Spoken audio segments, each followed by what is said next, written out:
There's something, to me, quite exciting when you reach a certain point in building the locomotive, that it suddenly starts to look like the engine you wish to create. Now, obviously, from this point of view, you can see it's a tank engine of some description, and there are details which shout out to you it's Great Western, but at the moment it still looks like a somewhat rather half-finished, even if quarter-finished locomotive.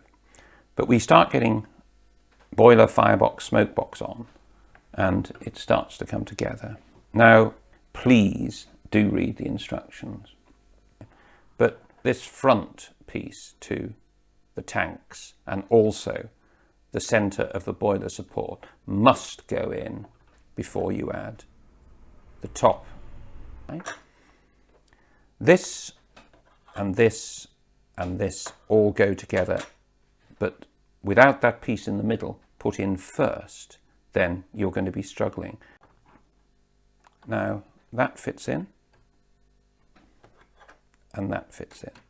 Now I hope you could see that that would have been impossible to fit that centre bit in. Now how and in which order we do these really doesn't matter, but what I'm going to do is fit the smoke box and the boiler first. That must be nice and snug, and it is. I've cleaned up the components.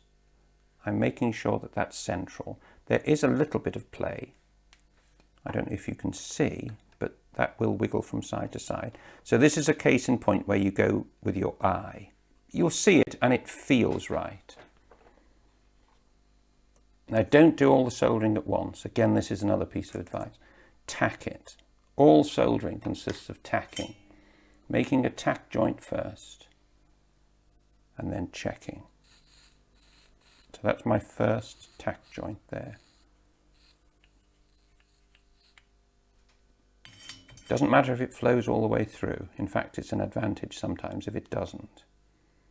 Now, such is the quality of modern kits that one tack joint now means that I've basically got everything together. They fit so well.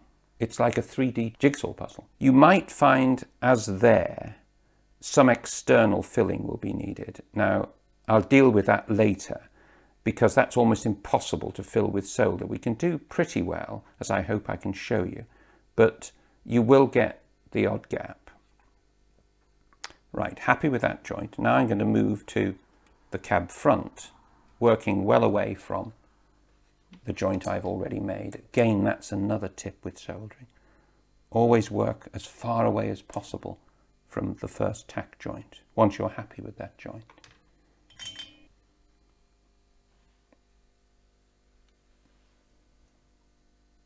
Flood it with flux. Introduce the iron. Always, if you can, from the inside. You'll burn your fingers, I mentioned that in the first one. And as you can see, that started to fill beautifully. Now I don't need to hold it now. I only held it in position to make sure that it didn't slip. But the beauty of this method of construction soldering means that once you're happy, that's now held in place, I can move as far away again from the first joint and save my precious little fingers.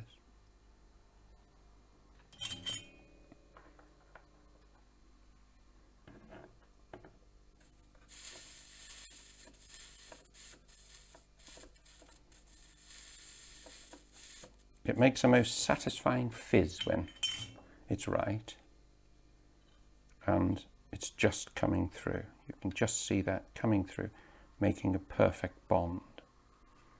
Another point about the construction sequence, I added these splashes before adding the rest of this. Again, that would be very, very difficult to fit those in. And what you do after that is just go around all the way, always soldering away from the joint that you've just made. But you can see quite clearly that that is in fact now a very nice snug fit. One thing that you might take note of is all these motors come with a tail on, Now that's been removed with a slitting disc, a carborundum slitting disc in a mini drill. Again, something very, very carefully done.